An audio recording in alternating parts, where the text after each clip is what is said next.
today's meeting of the North East Local Area Committee. Welcome to everybody who's come along. My name's Councillor Fran Belbin. I'm Councillor for Firth Park Ward and I'm the Chair of the Local Area Committee. But before I ask the other councillors to introduce themselves, and I know we've got a couple of people running late due to bad traffic and so on, I'm just going to ask Philippa to read out the housekeeping arrangements.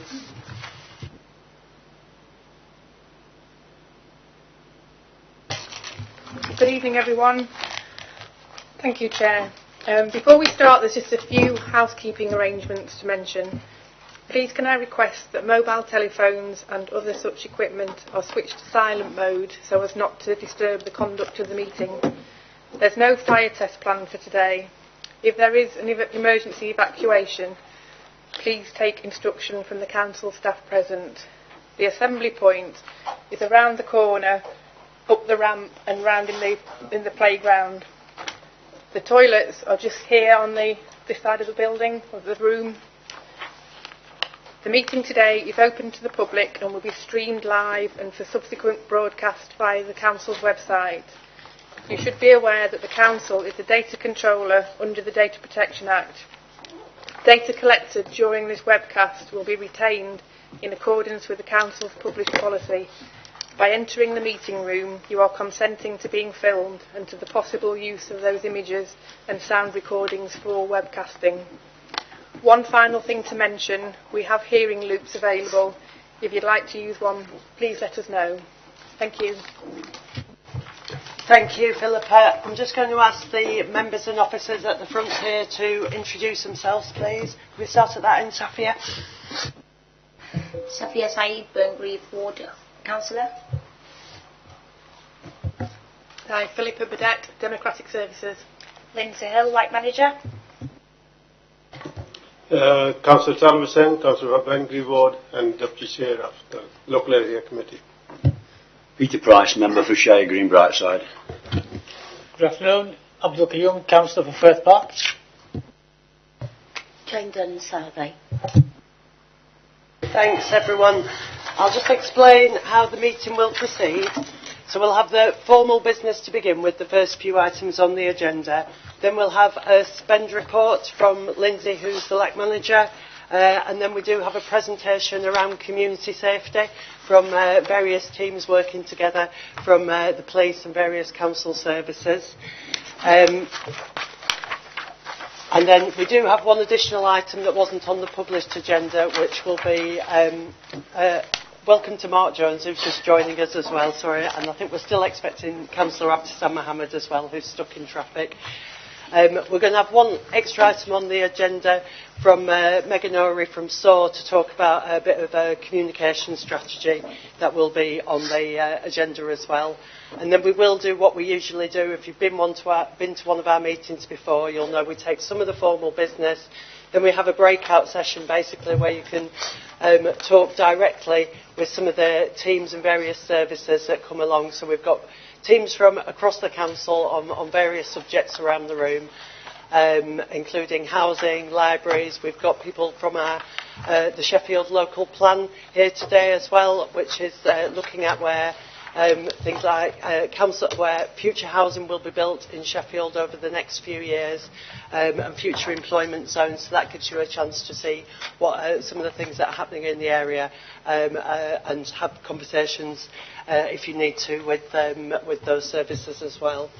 And then we'll come back together at the end to deal with public questions and answers. So I'll just start off with the apologies for absence that we've got from Councillor Mike Chaplin, Councillor Dawn Dale, Councillor Tony Dams and Councillor Gary Weatherall. And as I say, we are expecting Councillor Abdesam Mohammed to join us in a short while as well. Item 3 is exclusion of the public and press. We have no exclusions of press and public at the moment. And item 4 is declarations of interest. So can I just ask if the members at the front, if anyone has any declarations of interest? Okay, thank you. Item 5 is the minutes of the previous meeting. So these have been published. So if I can just ask the members at the front to approve as a correct record the minutes of the previous meeting. Yeah. I'll just highlight just one question in there. We had a number of public questions. The answers to those questions have been published. They've been replied to. The people who asked the questions should have had those answers, and they've also been published on the council website. I think just one of the questions we're still trying to find the answer to some extent, which was around food production and whether we can use parts of the area that perhaps aren't in use at the moment for food production. So I think we have now tracked down the team that at least we asked that question of, and we will come back to that question on future minutes, and we will be publishing an answer to that one. So I'm going to move on to item 6, which is the spend report, and ask Lindsey as the LAC manager to give a quick outline of the details. Thank you, Chair. So as you recall, in March we actually brought a report that gave delegated authority to me as LAC manager for up to 5k spend out of the 100k LAC funding that we've got, and that would be in consultation with the chair and the committee to make those payments and spend that money. In July, public meeting, we brought a spend report that allocated out that funding. So we did 80k, which was allocated to 8 of the themes and priorities that are set out in the community plan, and there was a 20k contingency which was unallocated to any of the themes or priorities set out in the community plan. So today's report, which I think you've all got copies of with your packs, outlines the spend under each of the themes and priorities. So an example would be we've done some festival and events, and you'll be able to see that breakdown and where those payments have been made out of which allocation to each of the themes and priorities. What we're asking for today is that the committee notes any of the 5k spend as outlined in the report to date, and that we agree that the 20k contingency that was unallocated in the July's meeting is actually reallocated to create a 9th theme and priority of cost of living. And the idea behind that is that we give, which we've started to do now, to give some small grants to organisations and groups to become welcoming places. And we're doing that in partnership with SO under the Let's Build Health grants. So some of them have been through the applications that are being received there, and others are being received directly to the LAC. And we've got further information about that out on the boards. So we're encouraging groups and organisations to come forward to become welcoming places. We will also create the priority of the cost of living and develop those priorities and themes underneath that priority, and then republish the community plan. So the next community plan will be republished on the website, and it can be shared with anybody that wants a copy, so please let us know if you do, and we will set out those priorities to those. So we're asking that the committee agrees to the reallocation of the 20k contingency and the new creation of the 9th priority for the cost of living. Thank you. Thanks, Lindsay. I will take any questions from members at the front or members of the public before we move on to formally approving that, if there's any questions around the spend report or points that people want to raise. Mick?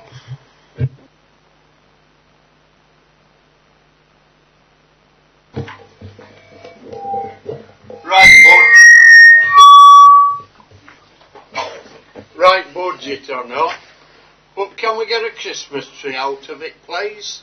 Although the one that was up in Firth Park, it was different, but I think a lot of people said about a Christmas tree. We've had them for years. I know, sorry, he did a good job with what he'd got, but the last time I saw anything like that, my son was dancing round a maypole at Oninglaw Road, Uplow Road School.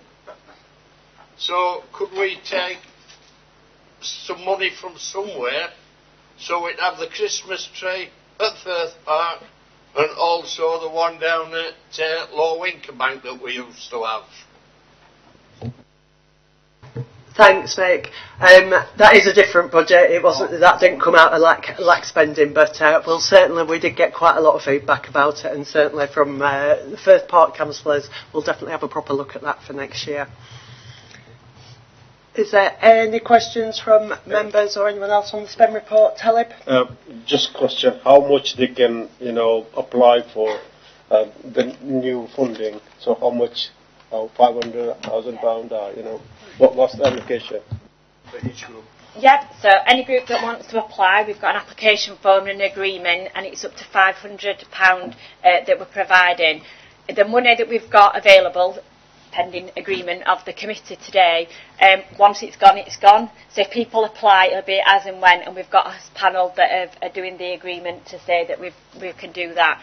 The only condition set out in the agreement, pending the others, is that you become a welcoming place on the VAS website. So all the welcoming places that are around the North East are actually formally on the VAS website. So we just ask that you become on the website to advertise yourself as a welcoming place and that you're open to everybody.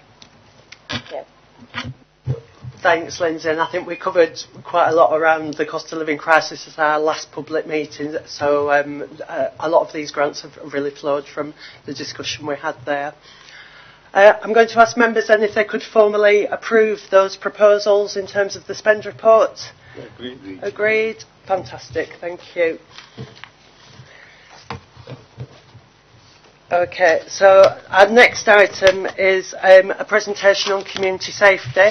So as I mentioned, we've got a group of colleagues from various council services and the police to give this, and I'm going to ask members if we can just move to the side to let our colleagues come forward to give this presentation. I should just say, I think one of the reasons that we've done this is because at nearly every meeting, members of the public have raised issues around community safety and how we respond. So we really wanted to give you a flavour of how our teams do work together to respond to the issues that members of the public raise.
Hello, I'm Sophie Tunnard. I'm the Safe Neighbourhood Coordinator covering the North East, so I work in the Community Safety Team for Sheffield Council.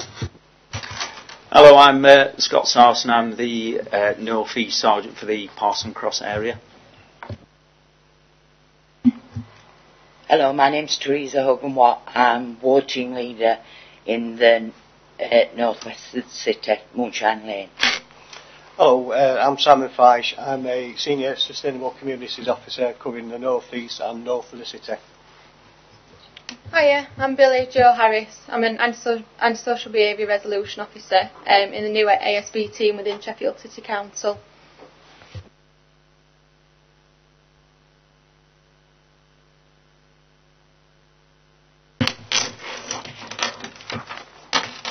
Hello, as I said, my name's Teresa. I work at Moonshine Lane office. So the problem we're going to discuss today, which involved all partners, police, Safer Community, ASB team, etc. So I just wanted to give you a little background on how this occurred. So the problem was on Palgrave Road, which is just off Wordsworth Avenue. Historically, we had a bit of youth nuisance there, low-level ASB. So the property that was involved was a 3-bed buyback that had been bought back by the council. It was a nice property, new kitchen, bathroom, block paving on the front, shed in the garden. It started out as low-level ASB and then, for example, throwing stones at the windows, etc., which we then boarded up. One night a van pulls up and removes all the block paving from the front. Information is given to the area office that there's someone living in the shed. So we paid to have the shed removed, the property screened, and as a precaution, one particular name keeps being mentioned to us by tenants inquiring what's happening with that property, because it was a nice property. Fly tipping starts, minor fires on the front start at least once, twice a week. Unfortunately then we went into COVID lockdown, which hit early 2020, which meant difficulty in keeping a presence in the area. Lettings were suspended, repairs had limited service, so the property remained empty. The ASB escalated. So I'm just moving you forward to November 21, when the actual problem we're all going to discuss that we all worked on began. So the first property I just spoke about was still not let, but we received a call in November 2021 that 3 doors away from this property is another property, a council property, that's been deliberately set on fire with fireworks, and the family had to flee as the kitchen and back door were badly damaged. The tenants decanted within a week. The property is empty and it's screened. The next report from the neighbour within a couple of days is that there's someone living in the shed in the garden. The neighbourhood officer visits and speaks to the resident of the shed, advising he cannot live in a shed on someone else's property. The officer advises him to go to Howden House, present as homeless. The gentleman refuses. Several senior officers visit the gentleman, who still refuses to go. He wants to live in the shed. It's also quite visible that he's filling the shed with scraps, so copper piping, iron, things like that. So we sought help from the sustainable community officers, which Simon next to me is going to talk about. Because they work shifts, they could also patrol after the office shuts. We spoke to Sophie, the community safety officer, and just basically asked for help. It was very quickly going out of control. We had a subcontractor go in and remove the shed and all the contents. The gentleman turned up, became aggressive, and the police were in attendance. The man was arrested and put in the police car. The man was released, returns to the property with a small tent. At this point, SCC are confident he cannot get into the house. The small tent is fixed under the kitchen window. SCC officers continue to visit, offer homeless support, encourage to engage with street homeless officers. The gentleman doesn't want to go. What we didn't know was that he was taking the bricks out under the kitchen window in order to gain access to the property, as this was covered by the tent. He then went on to strip the house of copper piping, radiators, boiler, causing massive damage to the property. He would then, at night, probably around about 12 o'clock, would then transport the stolen pipe, etc., through the night, and what he didn't need, he would burn on the front of the property. So, obviously, we have to address it. So what happened next? The difference this time was tenants became very engaged with us, and tenants and residents began reporting all of the activities to us. CCTV was sent to us, SCOs were patrolling at night for us, and we were gathering intel. The police set up a pop-up station in the original property, on the front of the original property, and invited tenants and residents to come and chat. A Mobicam was set up on one of the lamp posts. I'll now pass you on to Sophie for the next instalment. Next slide, please. So I'm just going to talk about a bit about my role in this. So my role as Safe Neighbourhood Coordinator is to coordinate multi-agency problem solving. There's 5 of me, not actually me, but 5 other colleagues across the policing areas in Sheffield, and we've got 1 person that works with another team within the police, so we're across the board. in terms of second point, I'm based at Ecclesfield Police Station. I cover the whole of the North East. I've got a close working relationship with other partner agencies. So obviously Teresa came to me. I'd had some conversations with Scott as well. First thing that I need to do was gather some information myself, because I think in terms of problem solving in my role, I need to understand what the problem is. So for me, I like to go out and actually see what's happening for people and see how residents are being impacted, because I don't think that you can solve a problem without seeing it for yourself.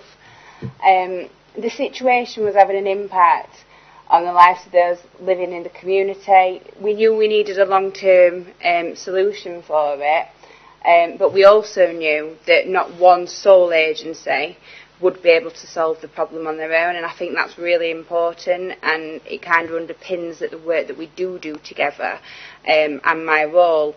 I'd compare it to almost borrowing from other agencies' toolkits. So I need to know what these guys have all got, what they can do to help with the problem, and then I need to ask to borrow the tool, so to speak. We did identify, as Teresa said, an individual that we believe to be responsible based on some local information and intelligence. So another part of my role is also obviously looking at that individual. So why are they behaving in the way they're behaving? Why are they doing this? What's driving these behaviours? An important part of any problem solving. You can't rely solely on enforcement alone. If we don't look at the root issues of the problem, in the long term, although we might get a little bit of relief for a short while, the problem will manifest in another way and it will come back. So whenever we do look at any sort of enforcement and things like that, we consider the other factors as well that could be driving this situation, because otherwise it's not going to be sustainable long-term problem solving. So, as I said there, we devised a joint action plan based on that and based what we knew so far, and from speaking to residents. So in the following slides, we're going to tell you more about that, and I'm going to pass on to Scott now from a policing perspective. Next slide, please. Thank you. Just put a bit of context on what Soph's just said. She's at a key point there, and if the question has been raised at previous meetings about how we problem solve effectively between ourselves. So I started the team I'm currently on about 5-6 years ago now, and that was we're on the back of neighbourhood teams being disbanded in the police, so we lost them for about 3-4 years during austerity.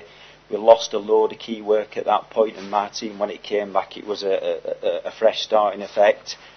When I started that team back then, initially it was just us as the police force, so I didn't have links to housing, I didn't have Sophie, I didn't have partner agencies, it was just my team. Wrongly in my mind at that time, I thought I could just go out into my area and just smash it to bits and solve 1,000,001 problems. I couldn't. It was quite clear as soon as I hit the first one, even though I ran into it. I met Soph about 4 months later, and then she just completely opened my eyes to what partnership working were, the different tactics we can use from different partners at different times, is how ultimately we've managed to problem solve so effectively over the last 5-6 years. I don't know if any of you guys follow what we do on social media or SYP alerts, but a snippet of it goes onto there and it shows what we do. That's not just the police when I put that out, largely it's us collectively.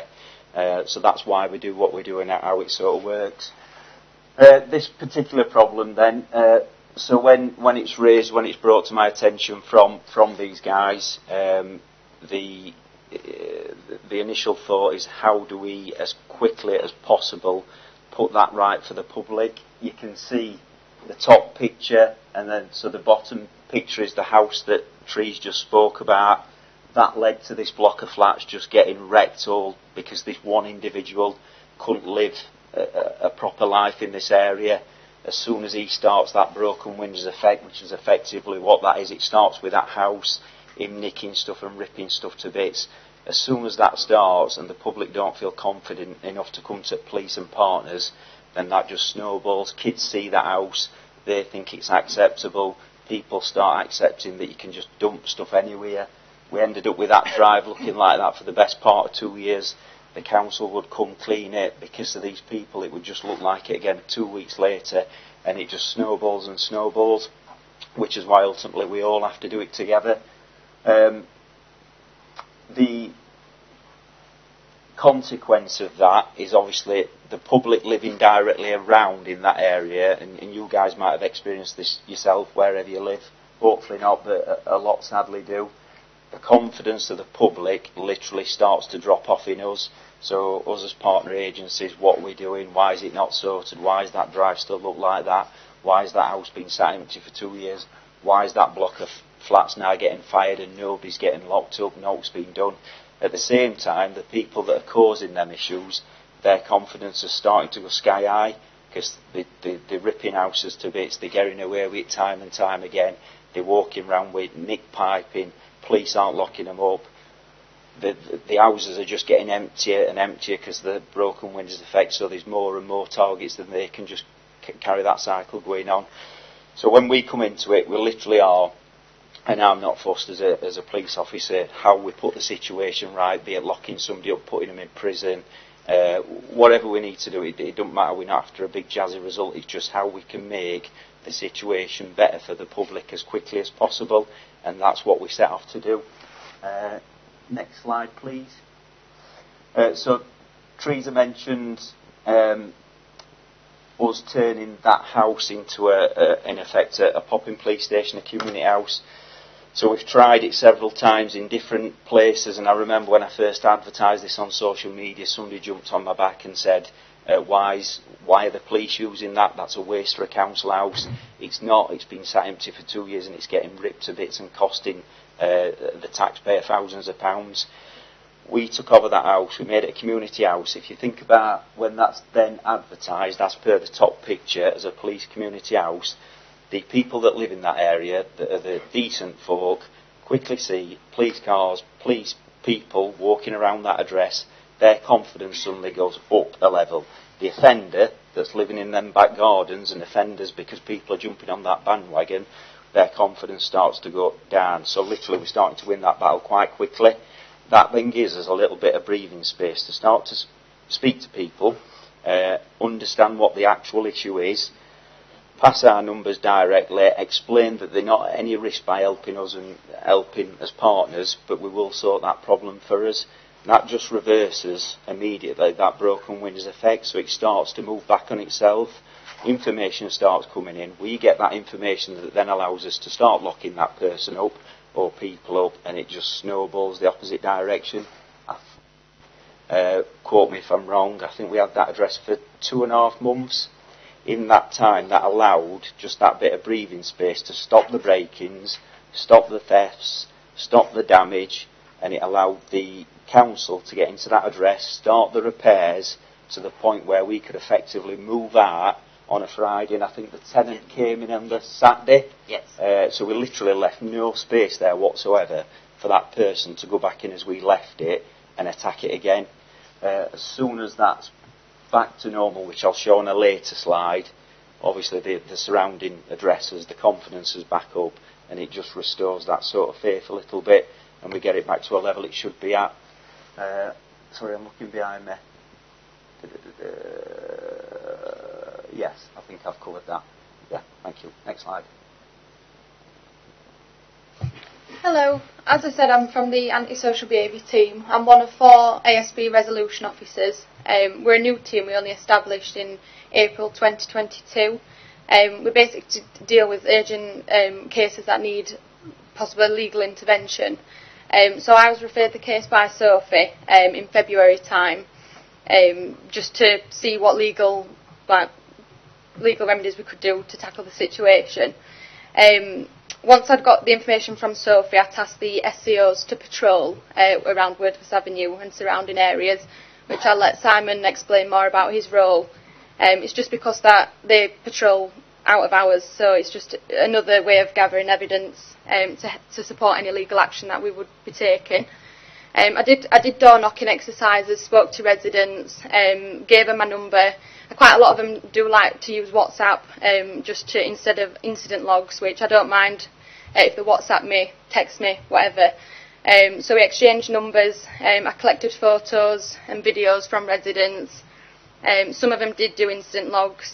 The SCOs actually did witness the individual on one occasion in the block, which was a good piece of evidence to support the injunction, which is the route that we was going to go down. So we was going to look at an injunction to prevent this individual from causing this antisocial behaviour.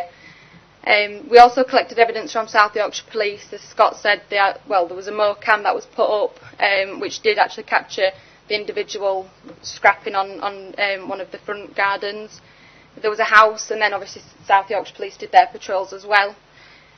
Sophie actually served the first warning letter, I think it was 15th of February or around that time. So I served the second injunction warning letter individually to this person, just advising, and this is the route we will go down if they don't alter their behaviour.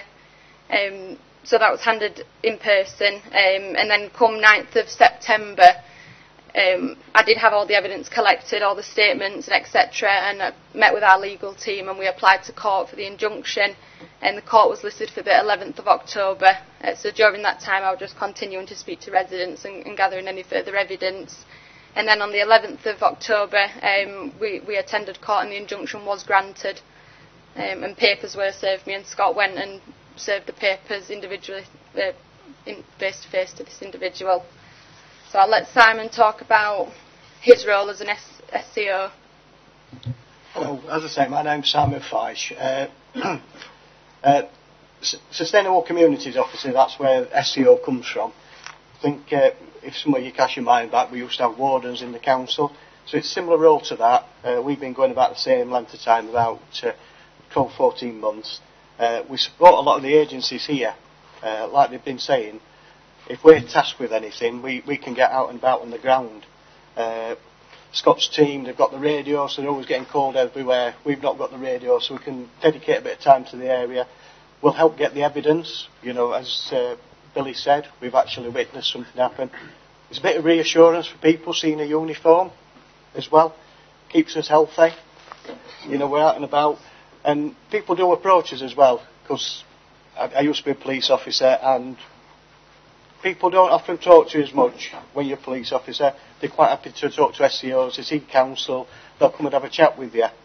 So we're a bit of intelligence gathering, we're reassurance, we're evidence gathering.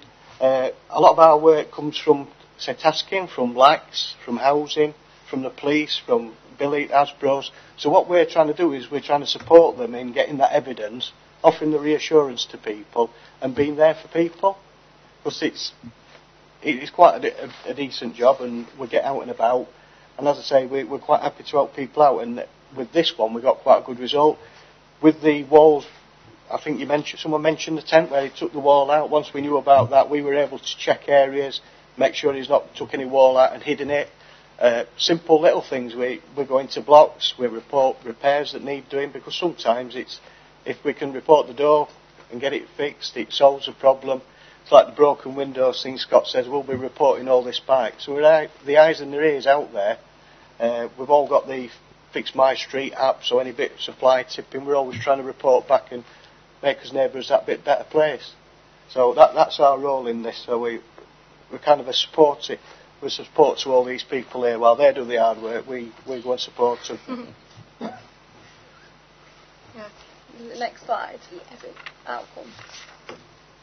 Put mine on. So the actions we took, working in partnership, helped to reassure residents and build confidence in reporting to us in the future as well. Because of the partnership working and residents speaking to us, we were successful in the application in the injunction.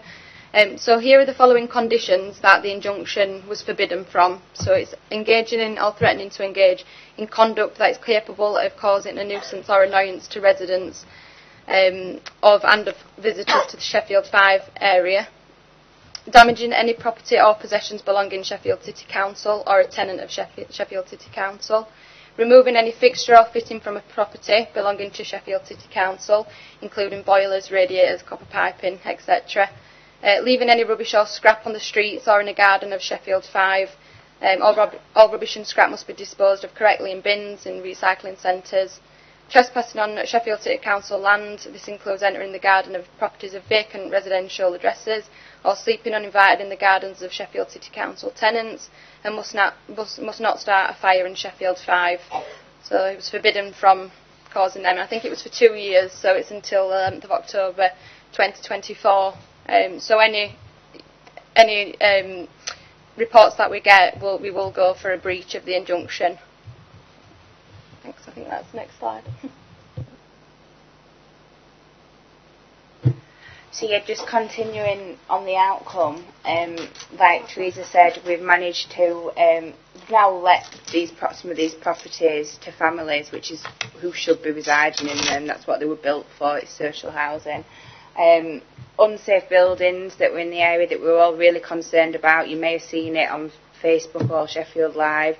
You know, there were a block of flats going up in flames on a regular basis. That was really unsafe, obviously, for everybody. That's now secure and there's plans for refurbishment. The individual concern that we went for the injunction against and was the main catalyst in this particular issue, he's now in prison at the moment due to us getting that confidence built in local residents and them coming forward to help us to do our job, because that's what it's often about. If you speak to us and you tell us what the problem is, we can act on it.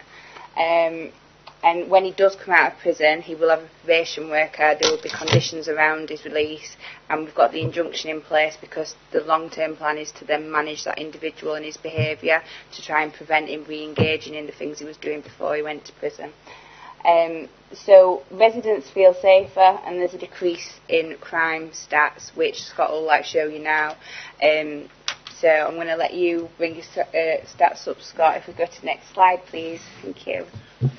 First, that's the picture after. Obviously, it's back to normal. Things return to a state of normality, which is good, and it's now a family home once more after 2.5 years of being getting destroyed.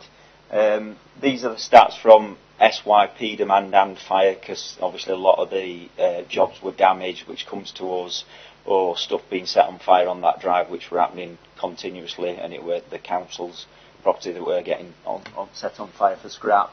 And I can tell you from this individual in particular, if I went back sort of 4 or 5 years, we'd have peaks and troughs.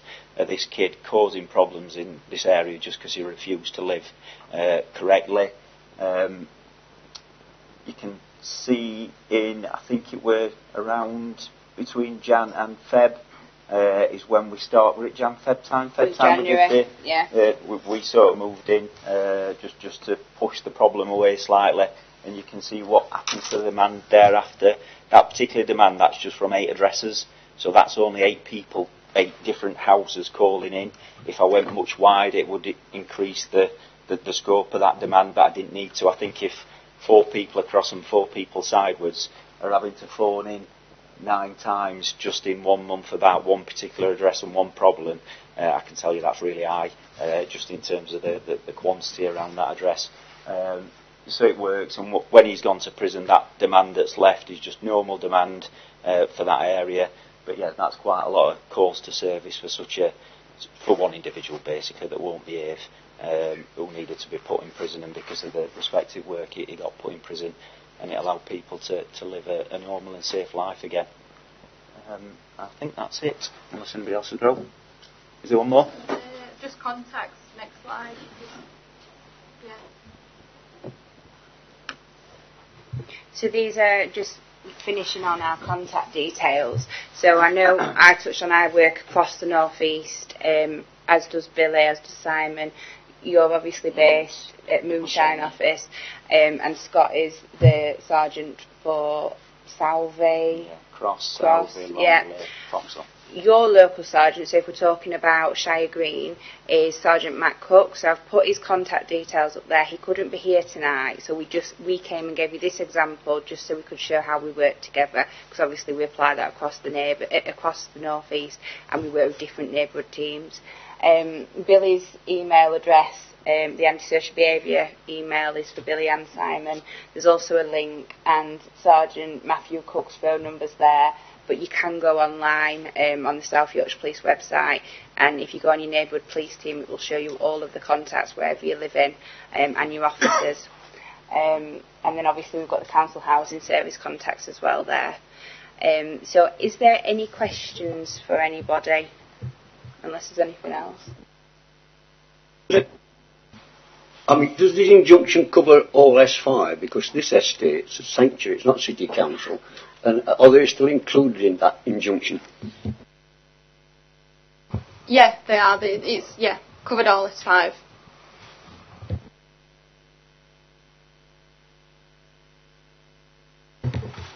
Nick?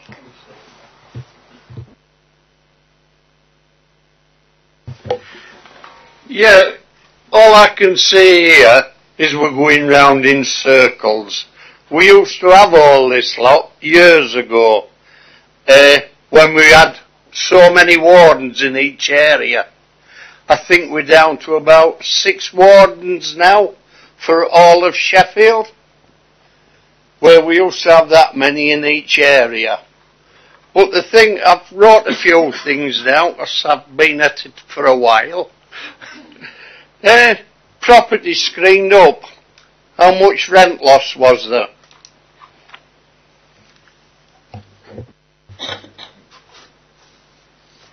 No? I haven't got a figure, Mick, no.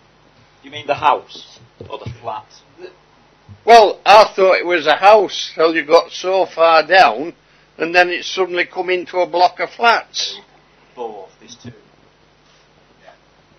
I could have misunderstood I think it. in terms of rent loss, that obviously we personally haven't calculated that. However, I think that's the purpose of us coming together, isn't it? Because that's something we're very conscious of and the impact that has on everybody else. So that's why we've obviously tackled this issue. But this has been all over one person, hasn't it? One main individual, but others contributed. Others contributed as well. Costing the council a fortune. No wonder they're so much in debt if they're spending that much money on this one individual. Surely there must be other ways of doing it. I mean, I do follow Scott on his cars that he's catching and the good work that his team does. Appreciate that. Well, Mick, what would be the alternative then? What do you think? What could we do differently? Well, there must be other stuff that you could do. I mean, like, he's gone into this property by taking bricks out. There used to be alarms in these properties that were empty. Can't we have them back? They used to, I know you hear an alarm and nobody takes no notice of it, but one of these people living round about, they've got your numbers, alarm's gone off. And it couldn't go and get inspected before he took all his radiators and everything out. Yeah, so just that, you're right, and that is one of the tactics that were discussed. However, before we implemented such a tactic, he were in prison. So yeah, I appreciate the length of time that address has been sat empty. If we'd have not got him in prison sooner than we had, that was a tactic that would have been used at some point, so it were in the planning, but we didn't need it. I mean, you're using that property, but there's lots more properties, sort of just off Elm Lane, I believe, where there's flats not being rented out because people won't move into them. So, yeah, having a go at one person when it's actually sort of a statewide. I think just in terms of that, this was a very unique issue. We don't see anywhere near this level of damage anywhere else across the city. We don't. This was very unique to that area, which is why again we tackled that. Some of these other properties. Hey, I just wanted to address it. I'm just chipping in. At the moment, there's 4 what you call seniors, old people like me, and then there's 18 sustainable communities officers. So that's what you call wardens. So the team is bigger than just 6, and we do work across Sheffield, so it is a big area. So there's actually 22 of us at the moment working across the city. Okay, I should have probably said that before, shouldn't I? Well, there used to be a few more than that.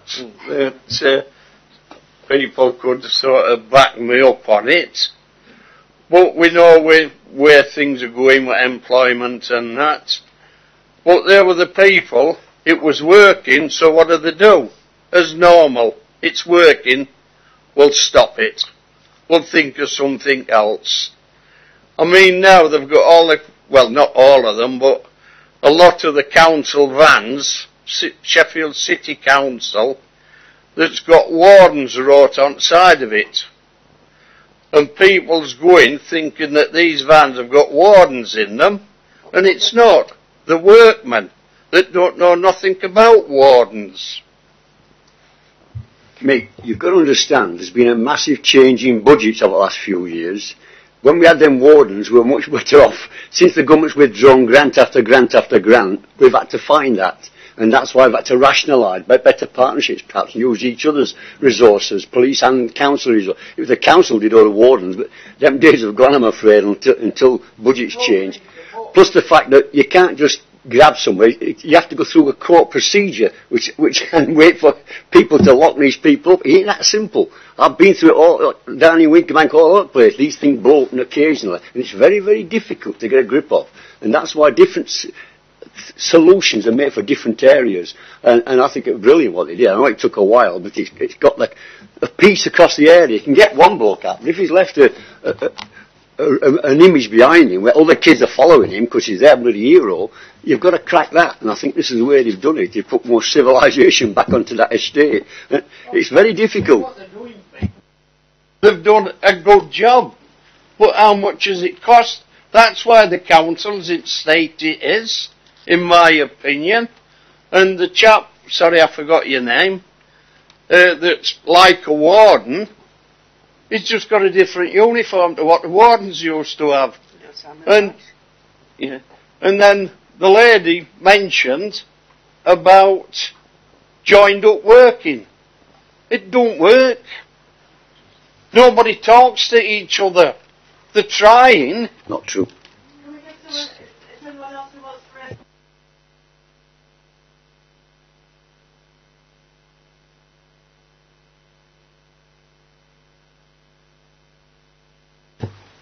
Oh, thank you. I'm Melanie from Sanctuary Housing. I used to be a housing officer.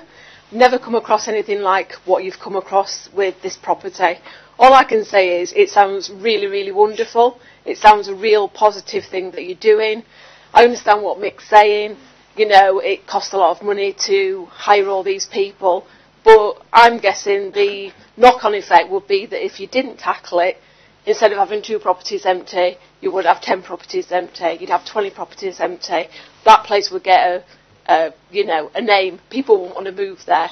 But it sounds really positive what you've done. I understand everything takes a long time and you have to work through a process. But I'm really pleased that we've got people like yourselves doing the job that you're doing. And it's, like I say, it sounds like you've done a really good job. So thank you. Thank you, Melanie.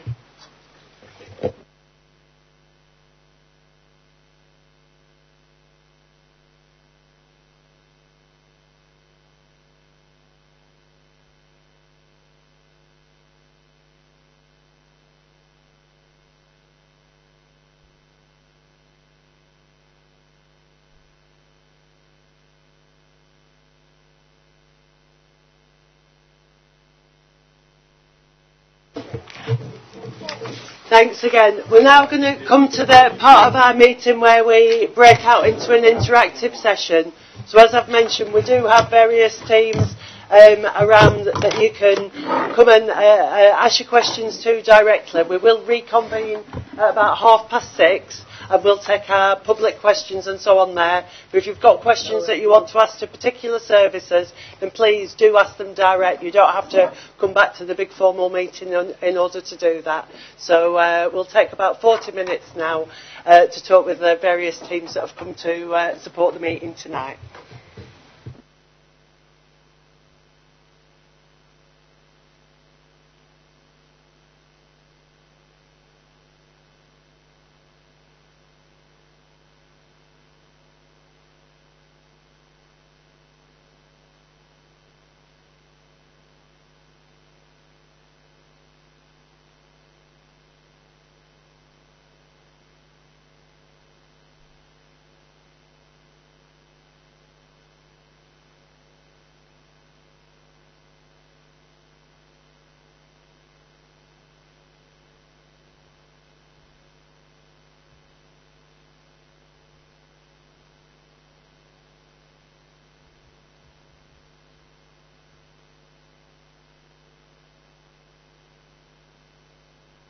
something off the agenda earlier.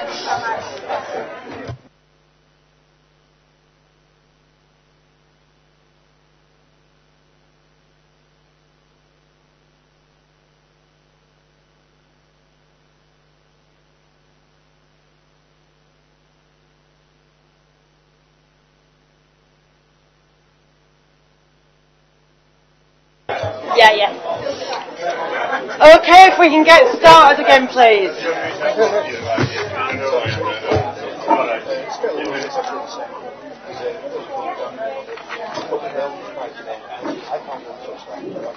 Sorry, we have one more item that I was meant to go on to before we broke up for questions. Sorry, can I call the meeting back to order, please? Thank you. There was one item I want to call before we broke up, which I completely forgot to do, so apologies for that. We have commissioned as part of our LAC spend a bit of work on how we communicate with people across the whole of the North East, so I'm just going to ask Megan if she'd come up and speak a little bit about that. Do you want to use the microphone here?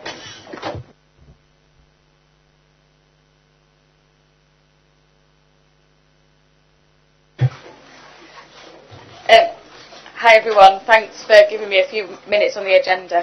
I just wanted to introduce a consultation that's gone live today for people across the North East.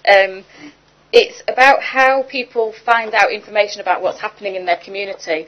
And obviously as a group of people in this room, you've all probably received some information on an email or something like that, and you've acted on it and you've turned up at this meeting, which is great. But what we wanted to know about is how do other people find out about the people who aren't in this room, who haven't come to this event, how do they find out about what's going on in their community? And also that something that's really important to us is about how that's a two-way conversation, so not just how people find out about information that's happening in their area, but how they feed into the area priorities. So that's a consultation that's going live today online, but we have got some paper copies here, and we'd really like to encourage people to take away a paper copy, and if you get a link to the online one, maybe fill it in online and pass the paper copy on to somebody that's not here, so that we can find out and we can reach more people and find out from them how they want to receive information. We're doing this piece of work, so I didn't really introduce myself. My name is Megan, I'm the manager at SOAR, which some of you might have heard of, which is a community anchor organisation up at Parson Cross, is where we're based, but we work across the whole north east of Sheffield. So we're doing this in partnership with Burngreave Messenger, and some of you might be aware that Burngreave Messenger has hit a few financial problems recently. That's been made quite public knowledge. So we're hoping to support them, and we're hoping that the information that we find out from this consultation will also give us a bit of a guidance as to whether or not people want a written newspaper put through their letterbox, which is what the Burngreave Messenger is. But obviously at the moment, Burngreave Messenger only reaches households in Burngreave, so I suppose it raises a question about if there's demand for a written paper that is put through people's letterboxes, should that be across the whole area, which would obviously have some quite considerable financial implications. So it's quite an important piece of work, I think, about how people receive information. So we'd really value your insights and really would value you sharing the questionnaire and taking a copy away today, filling it in and getting back to us. And if you're from like a Tara or something like that and you've got groups and activities that you can invite us to, our team, along with Burngreave Messenger team, will happily come out and meet you and talk to people, so they don't have to just fill in a questionnaire. We can do it as like a focus group kind of conversation as well. So that's all from me. Thanks very much, Megan, for that, and we'll send out further information about that via the LAC team as well, and we'll be publishing on social media and so on around that, so hopefully we'll get really quite a wide response to that survey, and we'll get quite a clear idea about all the different ways that people want to communicate, so we're not just relying on one method of getting in touch with people, and we really are reaching out across the whole area and to all different types of people across the area. We're going to move on now to our public questions and petitions.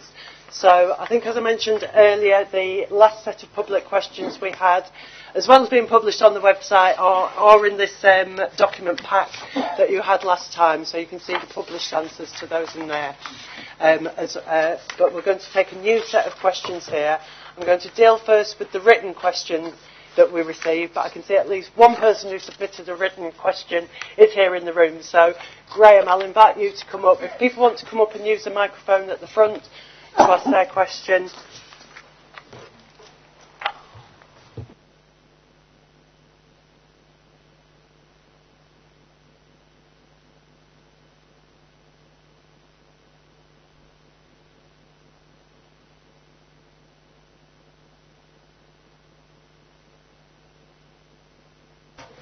Okay, good evening everyone.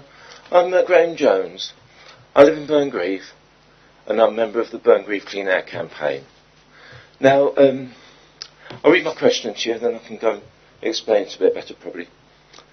In view of the imminent introduction of the city centre clean air zone, which through traffic displacement is forecast to worsen already illegal levels of air pollution along some of our local roads, what measures are being taken in North East Sheffield to minimise this health and life-threatening assault on some of the poorest districts in the city?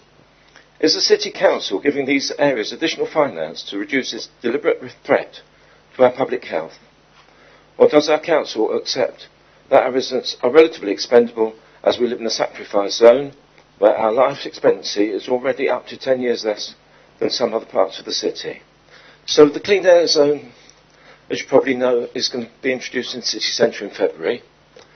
In the city centre there are no schools, very few people live there, compared with in like areas in North East Sheffield like Burngreave, where we've got, certainly in Burngreave, we've got illegal levels of air pollution on many of the roads, above many of the roads in the city centre. And kids go to school there, and this air pollution causes asthma among children, but among other people it causes a range of illnesses, respiratory illness, cancers, heart disease, even dementia, diabetes, and brain disease, all sorts of things that you never really associate with air pollution, but some of this air pollution actually gets into the very cells of your body. It goes around the bloodstream into the cells. And if you think, I'm sure there's more people with diabetes these days, or more people with dementia, maybe it's due to the way above legal levels of air pollution that we've got in some parts of our city.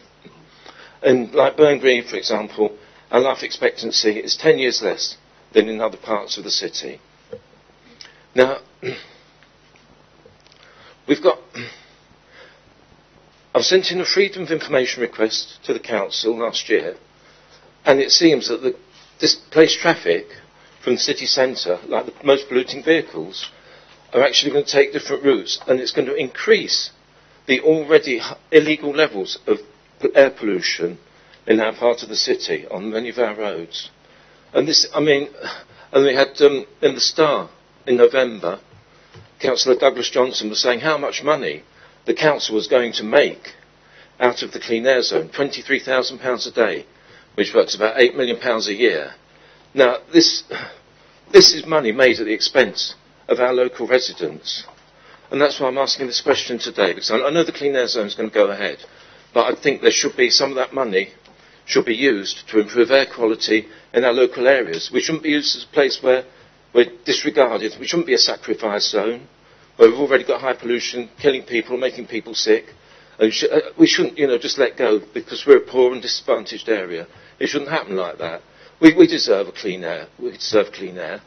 But we also, I've sent in a whole shopping list of demands to the council of things that they could do locally to improve our clean air. And the only reply I got was, you'll be all right because we're getting new buses by 2040, electric buses. Well, I'm sorry, that's not the answer I want. I want something concrete that will improve our air quality in a much shorter future than that. And that's really why I've asked this question. Thank you. Thanks, Graham. I'm not going to answer this question in full. I'm going to tell you a little bit about what I know.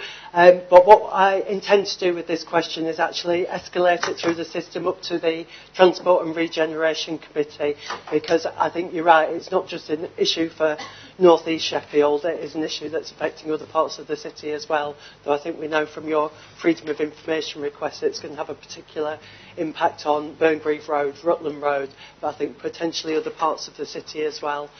What I do know about it is that I should say we've had no choice about introducing this clean air zone. It is a government requirement. They have required it of all cities in which the air pollution is at certain levels, and we're required to have it in place until the city centre pollution levels reduce to a certain level. It isn't a choice that we've just come up with as a council. We have had some choices over what we do around it, which is to do with exactly which vehicles get charged, etc. My understanding is that although there will be vehicles will be fined and will pay charges for coming through, that we're not actually allowed to use those charges except in very, very specific ways. I'm looking at Mark here, who I think has a bit more information than me on it. So it's not just a case that this is some big cash cow for the council and that we've brought it in order to generate lots of money. We are really, really restricted in what we can use that funding for. And the funding for the whole scheme has been given to us by the government, but again, it's really restricted what we can do with it. It is for the city centre area. I really appreciate all the points you've raised, Graham, and I think there's quite a few of us amongst the councillors who would have loved to see that government funding invested in very different ways that would have had different benefits for all of us across the city, and particularly those of us living in what you describe as sacrifice zones, where we know there are really high levels of pollution and there are different ways we could do it. We have had our hands tied by government on this. I'm just going to see if any of my councillor colleagues want to come in. Mark, I'll take you first, and then Pete. Yeah. Thank you, Fran. And thanks for that, Graham. I know the great work you've been doing, and I know why you're doing this, because you're absolutely right. This is really critically important, and when our children are born with breathing respiratory issues, there's nothing they can do but keep breathing or stop breathing. That's not really a choice. So ultimately we do need to do more on this. Why is government doing this to the city? Why is government making the city do it to its citizens? Basically, the government's failed. It was found to have illegally poor air in the High Courts and was told to get it sorted. So what the government did, in its wisdom, was like, let's blame councils for it, let's make them do it. We'll pass on the buck to them. Not only that, but they won't give us the money we asked for. So we asked for a considerably bigger budget than this. Government said no, they gave us approximately a third of it. Ironically, I remember when the bids went in from our council officers, I jokingly said, we'll be lucky to get a third, and that's what happened, because that's how government functions. They don't care, they just want to make us, the council, look bad for taxing its citizens for using dirty old vehicles. And that's not the case. You're absolutely right. If I were to use Google Maps to travel, say, from Hillsborough out to Meadowhall at certain times of the day, it's going to send me up through Five Arches, up Herries Road, down through Owler Lane, out to Meadowhall. You know full well that everyone using a dirty diesel van that isn't going to go into the city centre now because of the congestion charges will use that route. They will come into our communities. And we also know full well, for long periods of times, because of the air monitoring stations we've got in Burngreave, that Barnsley Road, Owler Lane have been dirty. And when Councillor Johnson, I can slag him because he's not here, which is unfortunate, when he told me in full council that the air pollution is because of buses accelerating out of the valley bottom, that is absolutely nonsense, Doug, and as a Green Party member you should know better than to come up with such nonsense and trite of an answer. So, being political, yes, I'm a politician, I'm allowed to do that, but I'm not happy about it. It is dumping pollution on those citizens who can't afford it, and you're quite right. Actually, I would pick up with something you mentioned about dementia and Alzheimer's and other issues. There are lots and lots of studies that say the more active you become, the more you can tackle degenerative disorders like Alzheimer's. However, when the air you're breathing is poisoning your lungs and it stops you being active, then that's going to accelerate your decline, unfortunately. So yes, those mitigations, that dirty air, it's not good enough. Yes, it used to be worse when we had the iron mills and everything else and the factories and everything. It's still not good enough to actually displace dirty vehicles from wealthier folks in the city centre into not wealthier communities like ours. So we will keep fighting on this one. We'll try and get more. You know yourself, I would have a tram going to the Northern General right now. It's not. I've not got the money for that. You know yourself that we do need to have those electric buses now, not in 20 years' time. We've far too long had dirty vehicles cascaded down onto Sheffield as the bus companies have decided that they can't make money here. Bring them in-house. We have to act on this. There's a whole list of things to do. But no, our poorest citizens shouldn't pay because they keep quiet. It's not good enough. So thanks for bringing this, and thanks for keeping the fight going. I really appreciate it. Thank you. Yes, fully support what you're saying. As one who remembers when the smog was that thick round here, the buses stopped because you couldn't see, and all the factories are puffing it out. We've come a long way since then. We've still a long way to go. But I think we've got to be honest with each other. It's the motor car that's doing it now, and most of us have cars. I mean, all right, the diesel vans, they've got to get rid of them more, but some of us have got to accept more responsibility. You know, when you're taking kids to school in your car and that sort of thing, all's adding pollution to our area. And we've got to tackle that. We've got to get not just electric cars, but all these other non-polluting cars. We've got to push down that route straight away. But certainly the council's got a duty to shift all its vehicles onto non-polluting, which we are doing, the electric ones. But it's got to come from everybody to accept that sometimes we have got a responsibility in what we're doing and get a grip of it, because you're quite right, the future generations are not going to forgive us for it. And the other problem we've got, of course, is the M1 flies past us, pulling the crap out. So we've got an extra responsibility, an extra problem facing our area. But I think as a council, and of course, every time you suggest a cycle route, the people up in arms, you're chucking money around on cycle routes, and you're wasting money, but that's the only way if we get out to our cars and find other ways. And that's not for everybody, of course, but if I can do it, then others can. But we've got to invest more into different routes, help people, and get our public transport back in order, because anybody who tries to travel on buses, it's a joke now. And we've come for the best bus service in the world virtually. It's one of the worst in the country now, and it's such a tragedy to see all this happen when so much could have been done if we'd still got that public transport under our control. Anyway, I'm rambling on here, but Chair, we've all got our own responsibility to this, and thanks for all you're doing to keep up the pressure, Chair. Thanks. As I say, I will escalate that one up to the Transport and Regeneration Committee for a further answer as well, so you can expect some more feedback on that one, Graham. The other question that we had submitted in writing was from someone who I know did hope to be here this evening. So if we can record the question as coming from Jodie Marshall. Jodie's a new parent. She's got a newborn who's pushing a pram up and down the streets of Firth Park and Shire Green.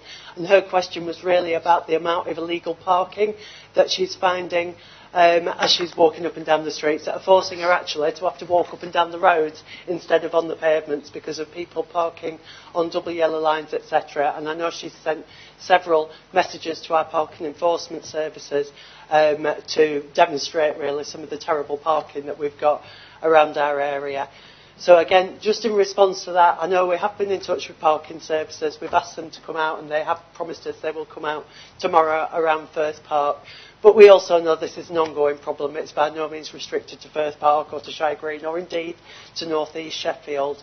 And, you know, we've got a limited team in our parking enforcement team who do try and get out and about. Unfortunately, what we're finding is a lot of people only respond when they see parking officers about. So, again, I think this comes down to a lot of some of the personal responsibility that Pete was just talking about. But I don't know if you've got any comments, Scott, from a policing point of view around parking and so on as well, that you could maybe feedback on that.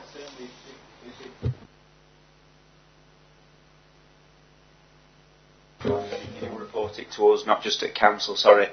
Our rule would be try and find the person, advise them. If we can't find them, it can get lifted for causing obstruction. If we find them, advise them, they move it. If they do it again, the car gets lifted. So it's that simple, and that's how we sort it. Thanks very much for that, Scott, and we'll make a note of that and report that back to Jodie as well. But again, people just be aware that, you know, you are seeing it, then you can contact our parking enforcement team as well, and the police to deal with those kinds of issues, and we'll encourage people to do that where they can. they're all our written questions. I'm sure Mick's got a question. Have we got any other hands going up? Because you have spoken a bit already, Mick. I will come back to you. If there's anyone else first. We've got till 7 o'clock here, so... are you going to let Mick dominate this meeting, you lot? Go on, Mick. You don't need that. No, they tell me I need it, Peter. Yeah, just 2 quick questions, please, Chair. One, I believe LAC was set up to help to tidy estates up and other jobs that it took on. Why is this not happening? Give you an example. Leaves. I mean, I've got emails that go back about 20 years about leaves. And I was told today that, yeah, they've been moved. Well, I know they haven't. Merlin Way hasn't been touched. They've done half the estate, but this is the 3rd time that Firth Park should have been done. Yeah, I know some was done on the flower estate.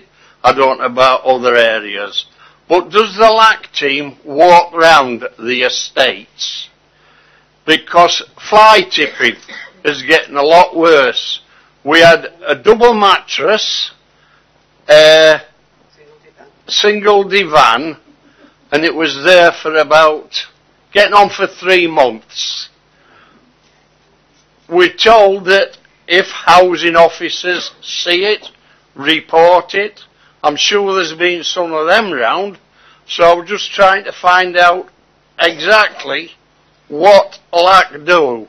Do they walk round the estates and see how bad these estates are getting? I believe this is why local area committees was introduced. But in my opinion, yeah, there's been some good little things, but the big things just aren't happening. If I can come back broadly on what the LACs are here for, perhaps then to begin with. I think, we started off partly in response to the big conversation that we had with tenants and members of the public right across the city who were really reporting back to us that the council felt like this big, distant, kind of centralised organisation, and that on the whole they didn't really feel connected to their council very much, perhaps through some services, but not to the council as a whole. So a lot of what the council, what the LACs are here to do, is to bring some of that decision making and some of that connection to the council a lot closer to our estates and to people who live across the city. I wouldn't say we're there as a substitute for your housing departments, your estate departments, your Amy and everybody else.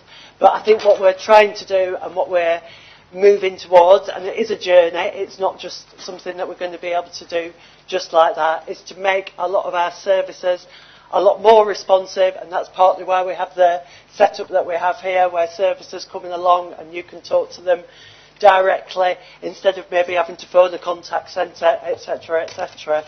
And we want to make our services a lot more responsive to members of the public, and we want members of the public to be able to influence those services more as well. So I think some of the things you're talking about, they do cross different departments, and I don't think I think various members of the LAC team are out and about right across our communities, all over the North East. And that might be, and just as your councillors are as well, we might join in the estate walkabouts, we might be there because we're involved with your local community groups, and I think, Mick, you've seen mentioned members of our LAC team out on your estate because they're coming along to your groups. We've all got that responsibility around reporting, making sure that we're reporting the fly tipping. Amy should be doing that street cleaning schedule and the leaf clearing schedule. If they're not doing it, we need to contact them and find out why the job hasn't been finished if they've only done half of the estate. And you can certainly, through your local councillors, you can contact them direct, you can go through your LAC team, or you can get one of your local councillors to do that on your behalf, and we will chase them up and we will get them out to finish off the jobs that they're meant to be doing. I can see lots of my fellow councillors starting to indicate at me. So there's the start of an answer. Was it you, Pete, who wanted to come in? Go on. Oh, just a sec. There's no way the lights can walk round this from Grimesthorpe up to Parsons Cross. It's ridiculous. What they should be doing is helping communities to help themselves. In other words, you should know, if you see a mattress, who do I ring up? Because, to be honest, we get a mattress a week down in Grimesthorpe, dumped on the side of the road. But the community know that they contact a certain person, and within, well, not straight away, but within a few days they'll come and fetch it. And it's important that this communication between ourselves is strong, so that you've got the information to pass on to your people, that all the tars, etc. There's no way one group of people can solve the problem, certainly of litter. I mean, anybody goes litter picking, you know, you do it one week, you can back in again following week, and it's a problem we've got in our communities at the moment. But give them the due. When we rung up for litter pick, they come and fetched it within 2 or 3 days. So it's a case of making sure people's in the know. And that's our job, to make sure you're in the know who to ring. And we've exactly. And specifically for leaf clearing, you can drop an email to Streets Ahead, or again, just let one of us know, and we will respond to it. Yeah. It says that we should be on to our third one now, and this week's the one. But I believe it was yourself that said Firth Park has got one of the biggest canopies in the city.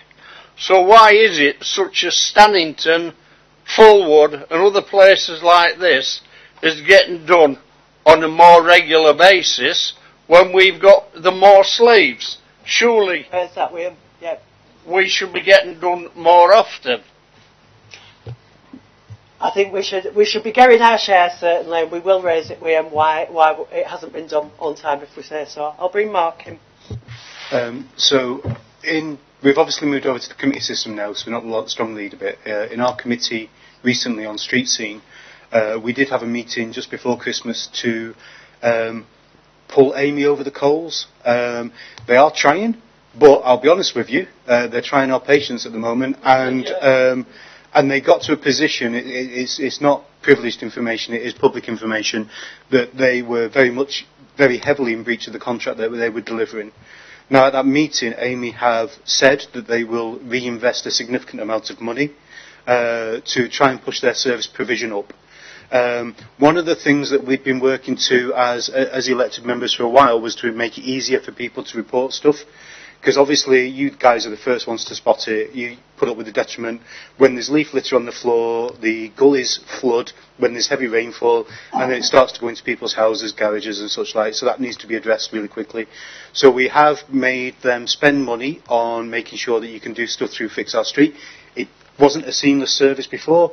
We're trying to get to that position so that when you put it into Fix Our Street, it goes straight into Amy properly, it's passported in. The more complaints we get, part of the problem is, traditionally, is people are putting a complaint, they saw no action happening, so they gave up hope and stopped complaining. We need to keep complaining about that. If Amy do not pull it together in the next couple of months, in next year, then I suspect they will not be necessarily delivering the contract here in Sheffield anymore. There are ways that we have to go through that process. We would have to go back to the financiers of the private finance initiative. We would have to give them an option to bring in a new contractor and all that stuff. There'd be massive disruption to our city. But Amy themselves have admitted that they have dropped the ball. They have been hauled before us. They have been fined. They have been taken to task. And if they do not produce, then we will have them in again. And we will make sure that they deliver the service that this city demands and wants and needs. So we are there. And it's not just your patch that hasn't been having the contract delivered, it's been citywide as well. So absolutely, you're not wrong. They have dropped the ball and we will make sure they will pick it up again. Thanks. I've got another question though, Mick, from someone else. So and I do just want to mention there, because Mark just mentioned flooding there. If anyone here has been impacted by the flooding that's affected the Longley and Southey Green area, then I know our housing services and the police, Amy as well, Yorkshire Water have all been working to resolve that situation. But if there's anything you do need to raise about that, then please do see one of us or one of our housing team around that. There's a question from Sheena. Well, it's not actually a question. I want to agree with Mick about the problem with leaves, and also I was speaking to a young woman that I've never met before, called Renee, who was raising exactly the same question during the break. Very impressed with Renee. I think she'll be a great asset if she keeps coming to meetings. Anyway, the thing is, the leaves are a big problem, and Nick's right, there's a lot of leaves in our area, across our area, Firth Park in particular. But the point that Renee was making was that it's almost impossible for Amy to clear the leaves because of the cars parked at the side of the road. And I think I was walking on one of the estates, I can't remember if it was Stubbin or your estate bushes recently, but it really is a terrible mess, as well as on Firth Park Road itself, and some of the main roads, Stubbin Lane, for example. So I don't know what the answer is to that. Renee suggested that there should be, they must be scheduled to do the work at a certain time. Can't advance notice be given. People asked to move their cars so the sweeper vehicle can get up and do it. So I think we had a lesson early on about coordination of people working together, partnership, which is a very, very good example. I'm sure there could be more coordination around that sort of thing as well, between Amy, housing, communication and such like. And the second thing I just want to raise about fly tipping is we all live in this area. We can't expect the small number of people in the LAC team to be going around, as Peter said, the whole area reporting things. It's our responsibility as individuals and to tell our friends, our neighbours, our relatives to do the same. Anytime they see something, report it. Show them how to use Fix My Street. It's very good. My experience of it is that mostly when they get back to me after a month and say, has this been fixed, I can confirm that it has. And I report regularly through them, and if it's being streamlined at the sort of technical end with Amy, that's all to the good. And use other methods, use our counsellors, ring, pester. I know it's a nuisance, but some of us have, well, I don't so much, time on our hands to be able to do those things. So it's our responsibility as local residents to get things done, not just try and put the responsibility on others. Thanks, Sheena. I will say we have tried to get that schedule from Amy, but I think of when they're going to do things so we can move cars, etc. We cannot get them to commit to anything other than it will happen this week, which really isn't much use to you if you've got your car parked outside, because you can't not park it there for a week, obviously. And partly that's to do with, I think again during COVID, but it was particularly bad, but they couldn't guarantee that they were going to have staff in on that day, etc., etc. We can keep pursuing that, and we can at least get some advice from them on what you expect us to do around having cars parked on the street in order to get the streets cleaned properly. But again, and we will go back, and I think the points that Mark has raised, we can go back and can press harder for a better service from them. I need to go back to, I'm slipping tonight, I missed another item that I should have gone back to earlier on, which was another previous public question, which we referred up to the Housing Committee. So we did have a question a couple of meetings ago, which was about private landlords in the area, and that private rented property can be in very poor state. And the question was really about selective licensing, which we tried in Page Hall at one point, whether that this was a failure, and it was asking about how the LAC and the council wanted to approach selective licensing and what we can do around private landlords where the properties are not in a fit state. So it's just to report back from that the Housing Committee is going to be looking at selective licensing again within a wider review of how we manage private work with private sector housing at our March committee meeting. So there will be some further feedback potentially on that public question to come out of that meeting. We're not running selective licensing in Page Hall anymore, but we do have a scheme going over in Nether Edge. So I think there's still the potential to have more selective licensing schemes, which is basically where landlords register, and therefore we've got a register of who is a private landlord, and then can potentially be monitoring the effectiveness of monitoring the state of the housing they're providing. But there's obviously a lot of lessons to learn, both from the Page Hall experience and from the what's happening in Nether Edge, before we look at whether we use that more widely. So I'm going to come back very quickly, I think, because we are on 7 o'clock. If you've got a very quick last question, mate, because I've not seen any other hands going up. Yeah, it's just one for Abby.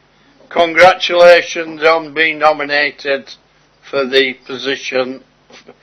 But can you put something on your Facebook or alter your title where is it Aptisam for Central?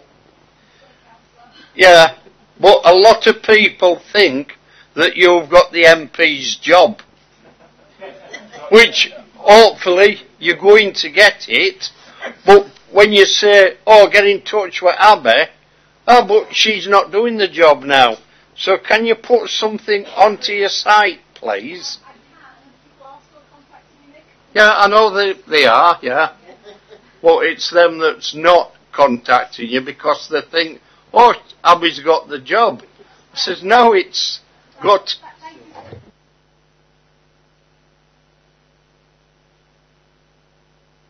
Okay. For anyone who doesn't understand the context of that conversation, that's because Abtisam here has been selected as the Labour's candidate for MP in Sheffield Central at the next general election. But she hasn't left us yet. She is still a councillor for Firth Park Ward. So all the very best to you when we do get to that stage.